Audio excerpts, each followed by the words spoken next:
Bismillahirrahmanirrahim. Assalamualaikum warahmatullahi wabarakatuh.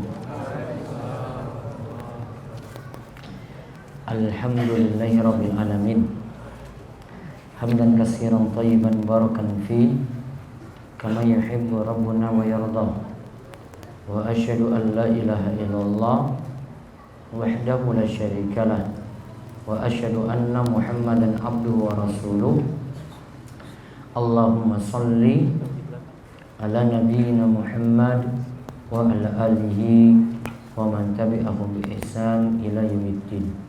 Allahumma inna nas'aluka al-jannah wa na'udzubika minan nar. Allahumma inna nas'aluka ilman nafi'a wa rizqan thayyiba wa amalan mutaqabbala. Allahumma anfa'na bima 'allamtana wa 'allimna ma yanfa'una wa zidna ilma. Puji syukur kita panjatkan pada Allah. Selawat dan salam semoga tercurah pada junjungan kita Nabi besar Nabi Agung Muhammad sallallahu alaihi wasallam. Bapak, ibu-ibu, ikhwani fiddin wa akhwati fillah, para jamaah sekalian yang semoga senantiasa dirahmati dan diberkahi Allah. Malam hari ini kita akan melanjutkan kembali kajian kita dari dua pembahasan. Yang pertama masih seputar zikir menjelang tidur dari Riyadhus Shalihin karya Imam Yahya bin Syaraf An-Nawawi. Lalu yang kedua kita bahas kitab Manhajus Salikin karya Syekh Abdul Rahman bin Nasir As-Sa'di, masih membicarakan tentang masalah sholat, yaitu tentang qadha sholat yang luput. Baik, kita lihat lagi judulnya kematian sugro dan doa penting sebelum tidur. Monggo dibaca. Hadis 1460 dari Abu Hurairah radhiyallahu anhu, Rasulullah sallallahu alaihi wasallam bersabda, apabila salah seorang di antara kalian menghampiri tempat tidurnya akan tidur, hendaklah mengibaskannya dengan ujung sarungnya, kainnya, karena ia tidak tahu apa yang akan terjadi padanya. Kemudian ia membaca, Bismika Rabbi wada'tu jambi wa bika arfa'u fa in amsakta nafsi farhamha wa in arsaltaha fahfazha bima tahfaz bihi ibadakas solihin. Ya, artinya, dengan nama Engkau wahai Rabbku aku meletakkan lambungku, dan dengan namamu pula aku bangun daripadanya. Apabila engkau menahan rohku atau mati, maka berilah rahmat padanya. Namun apabila engkau melepaskannya, maka peliharalah dari kejahatan setan dan kejelekan dunia, sebagaimana engkau memelihara hamba-hambamu yang soleh. Muttafaqun alaih. Hadis ini riwayat Bukhari dan Muslim. Kita lihat dulu hadis 1460.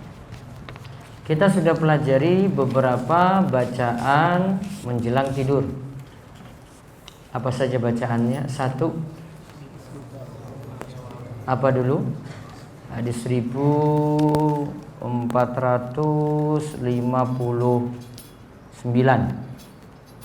Sebelumnya berarti. Kalau sebelumnya apa yang terakhir kemarin? Terakhir kemarin hadis dari siapa? Ali.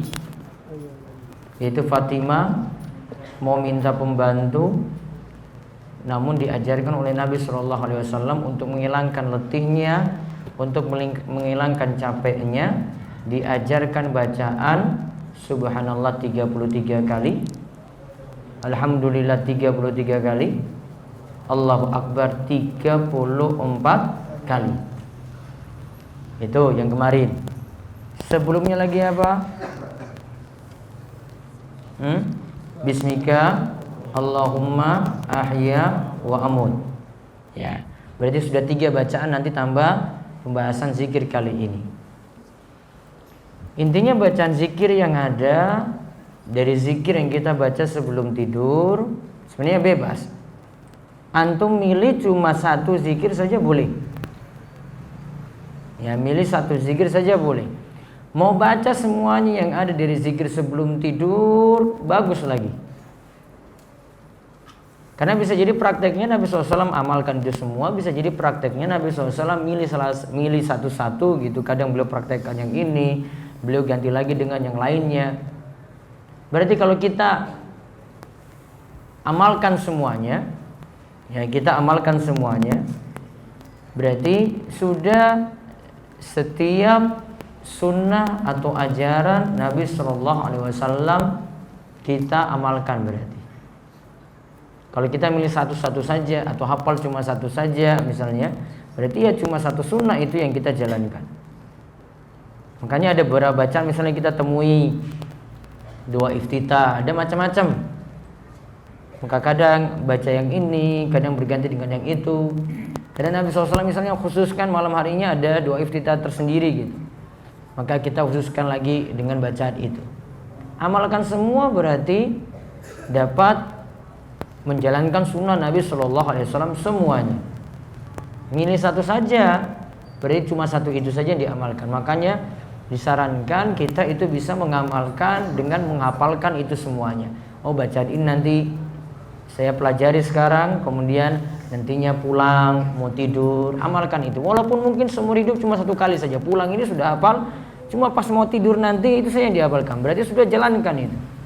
Minimal satu kali saja itu sudah kita menjalankan sunnah Nabi SAW. Nah, ketika sebelum tidur, di sini katakan dari hadis Abu Hurairah radhiyallahu anhu, "Idza awa ahadukum ila firashihi." Jika salah seorang di antara kalian mau beranjak ke firashnya, ranjangnya. Anak kos-kosan kasur saja kan? Nah, kasurnya berarti. Enggak punya ranjang gitu. Ya. Spring bed apa biasa? Ya. Tikar aja ya sudah, tikar masuk juga. Maksudnya sama. Ya. Mau beranjak tidur intinya. Enggak disuruh di sini ada spesial untuk bentuk tempat tidurnya, ranjangnya, enggak. Mungkin dia cuma pakai tikar aja bisa masuk, yang penting dia tidur. Masuk dalam hadis ini. Falyanfut firasyahu. Maka ia kibaskan tadi firasnya. Firasnya sini tadi ranjangnya. Bisa jadi di ranjang itu ya bednya, apa bednya? Apa bahasa Indonesianya itu? Hah? Kasurnya. Nah, kasurnya itu dia bersihkan kotoran-kotorannya. Atau kalau pakai selimut, selimutnya itu yang dibersihkan. Jadi ada dua kemungkinan, ada di kasurnya tadi, di atas kasurnya, atau selimut yang nanti mau menutupi dirinya dia pakai. Karena ada kemungkinan kotoran di situ, ada binatang-binatang di situ. Karena kalau di selimut lebih mungkin ini. Kalau mungkin kita punya kasur saja, terlihat langsung kan. Namun kalau pakai selimut, ada sesuatu yang tersembunyi di situ. Bisa jadi tiba-tiba ada kalajengking masuk dalamnya. Makanya disuruh kibaskan. Coba kamu kibaskan dulu itu, biar binatang-binatang dari situ pergi. Berarti kan bisa kemungkinan di sini ada kasurnya kita bersihkan. Kalau kasurnya sudah nampak bersih ya sudah. Ya paling mungkin itu apa? Selimut tadi. Karena selimut tertutup itu dalamnya. Nah di sini kibaskan. Maka bahasa bebasnya itu kibaskan. Entah itu kasurnya kamu bersihkan atau selimutnya dikibaskan. Ya, terus bidakhilati izarihi.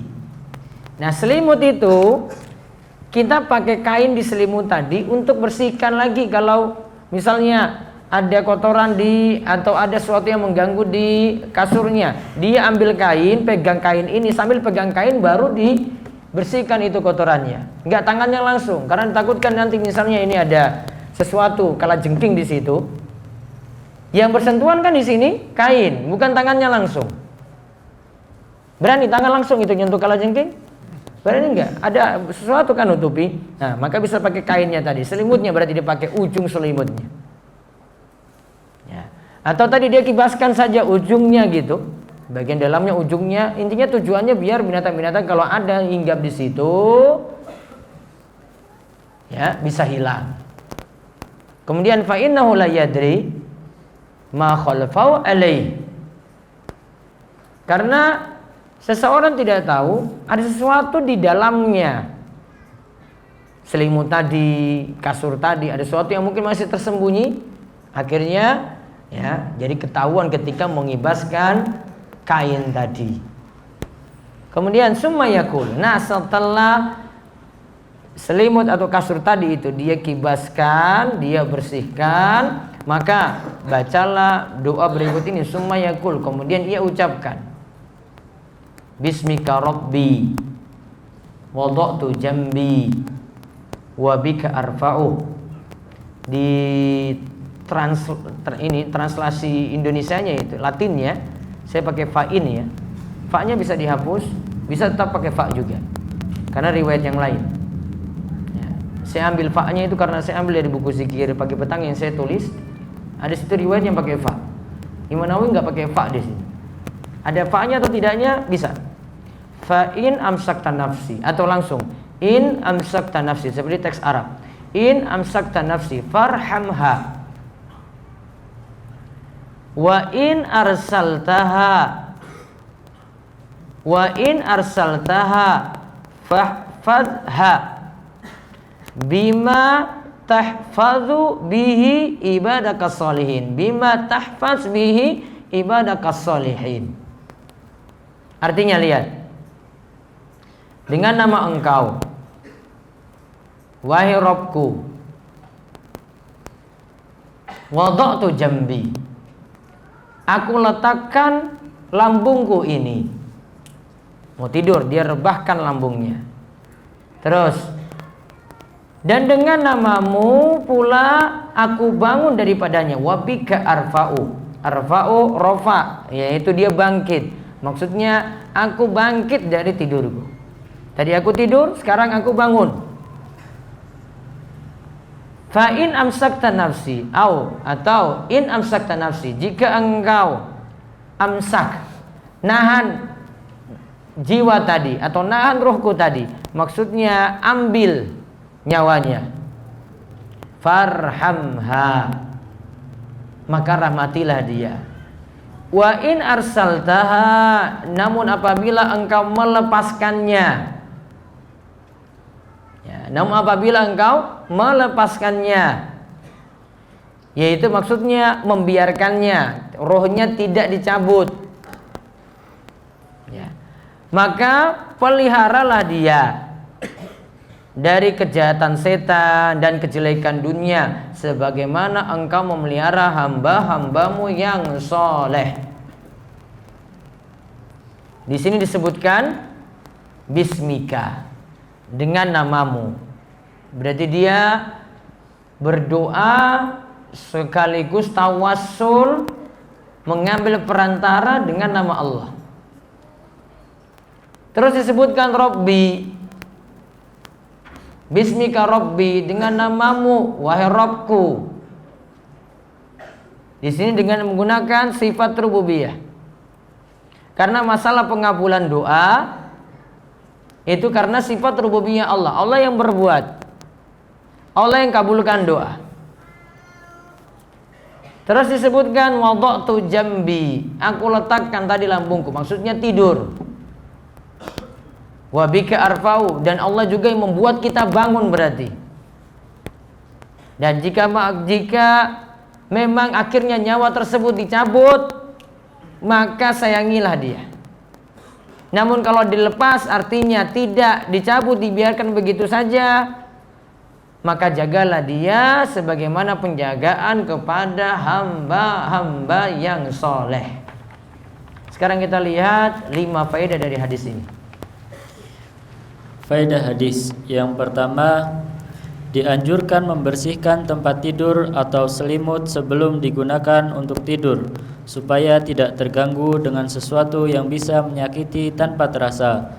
Imam Nawawi dalam Syarah Sahih Muslim tentang hadis ini menyatakan bahwa disunahkan menghilangkan kotoran pada tempat tidur atau selimut sebelum masuk di dalam selimut, karena bisa jadi pada selimut atau tempat tidur tersebut terdapat ular, kalajengking, dan hewan pengganggu lainnya. Hendaklah ia mengibaskan dengan menggunakan tangannya yang ditutupi dengan ujung kain, supaya tangannya pun tidak terkena bahaya. Baik, caranya seperti itu kata Imam Nawawi. Disunahkan kalau mau tidur, hilangkan kotoran yang ada pada tempat tidur. Kalau tidak tadi ada dalam selimut, supaya nanti tidak terkena. Siapa tahu di dalamnya itu ada ular kecil, bisa ganggu, ada kalajengking, bisa menggigit, dan hewan pengganggu lainnya. Nah, kata beliau, hendaklah ia mengibaskan dengan menggunakan tangannya yang ditutupi dengan ujung kain. Jadi kainnya menutupi tangannya, biar nanti kibaskan tadi. Gak langsung dia itu sentuh, supaya tangannya ini tidak digigit dengan hewan pengganggu, dengan hewan nakal, dengan hewan jahat tadi. Nah, kata Imam Nawawi dalam Syarah Sahih Muslim seperti itu. Dan ingat, hukumnya sunnah.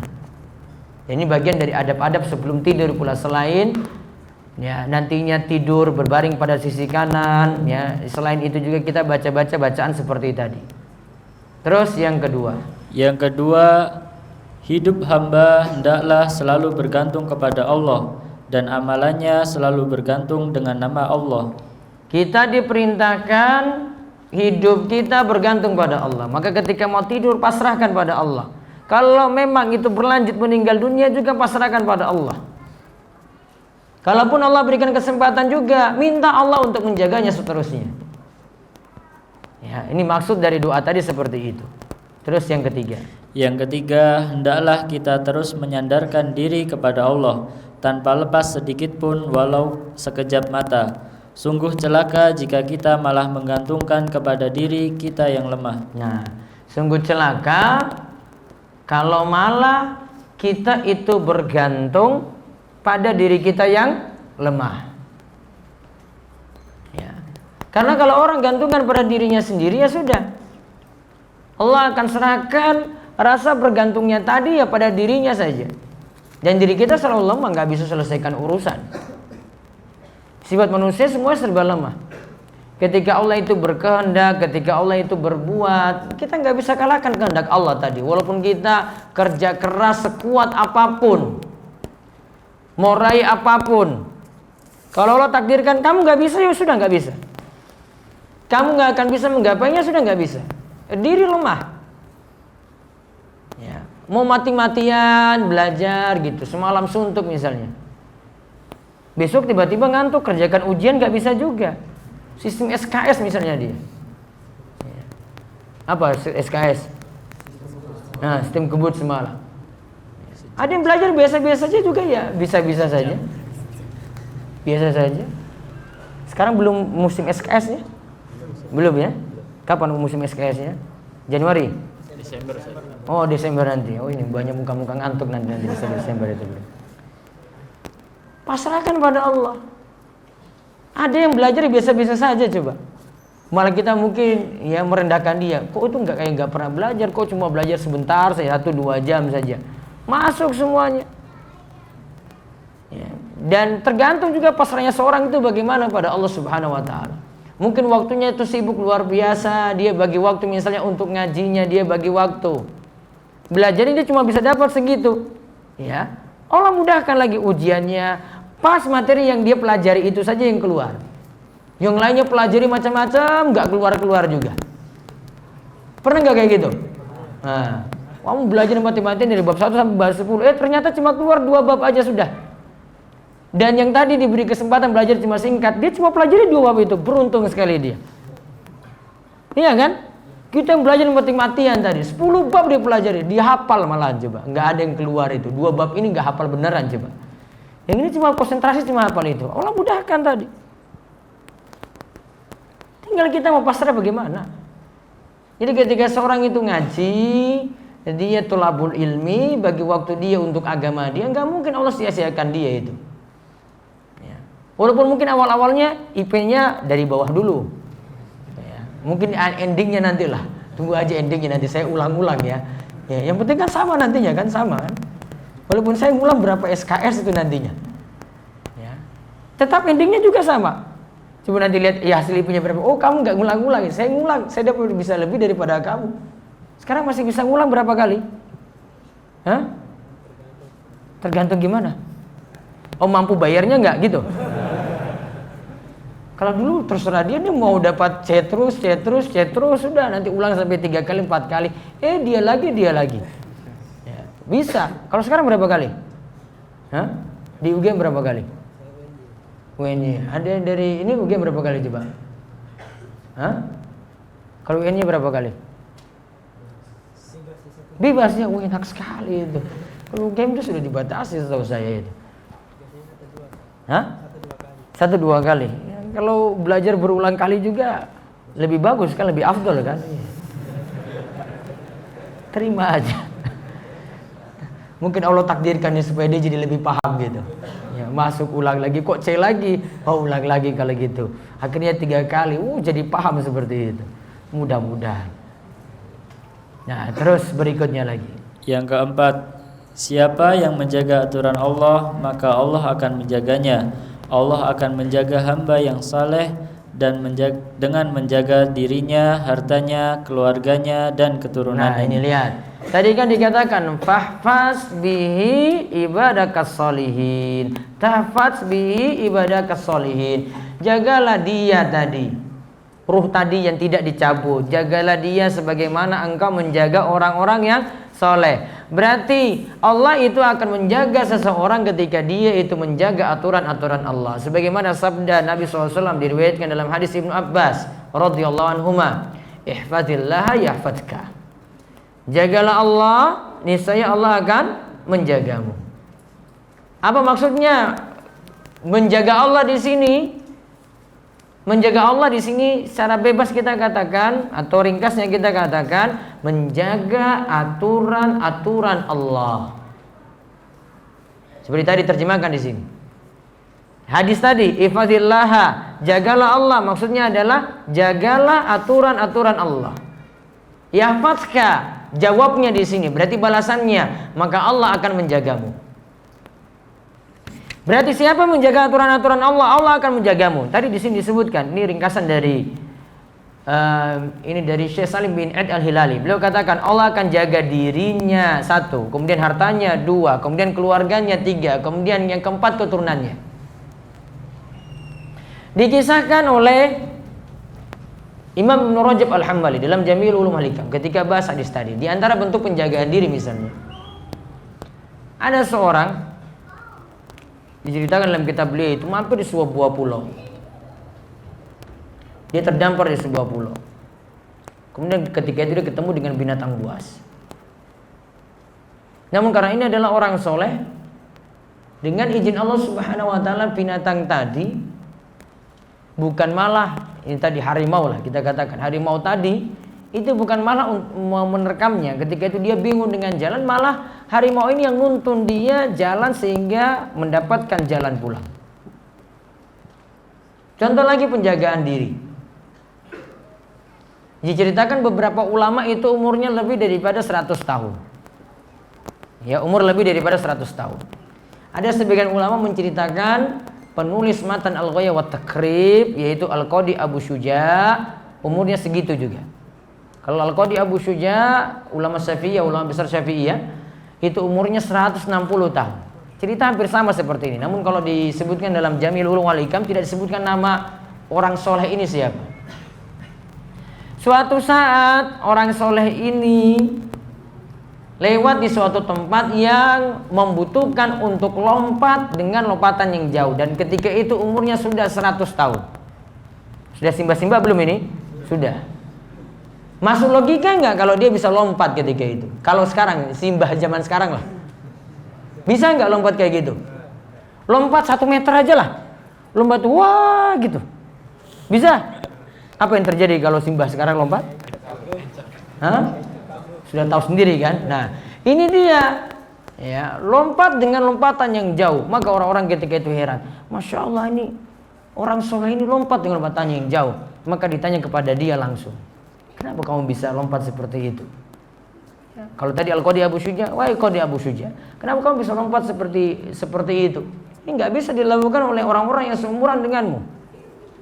Maka ketika itu Al-Qadi Abu Syuja atau ulama yang diceritakan oleh Ibnu Rajab di sini mengatakan, saya jaga anggota badanku ini di waktu mudaku.